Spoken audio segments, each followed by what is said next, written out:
ไฟบันนองย่างหมู่หาพร้อมที่สิทำการแสดงแล้วครับ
พุทธเจ้าขบวนสื่อบังไฟบัดหนองยากหมู่หา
ประจำปีผู้ตะโกนตะไฟมาเข้าที่นา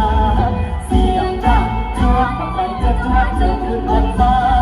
แค่นั้นดังตั้มเอาคนรักกันมานอนเกียร์ที่กันเอาคนรักกันมานอนเกียร์ที่เธอบังไฟไทยอีสานเชิญชวนทุกท่านมาเที่ยวมาชมบังไฟไทยอีสานขอเชิญทุกท่านมาเที่ยวมาชม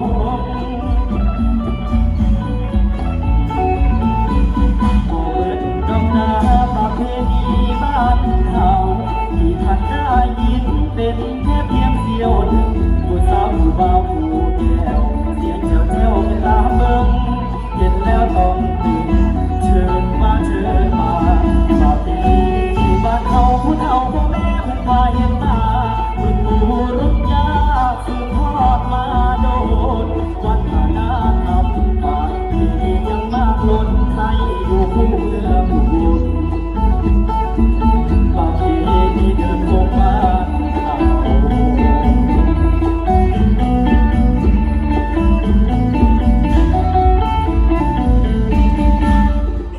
เชิญมาเที่ยวบ้านเขา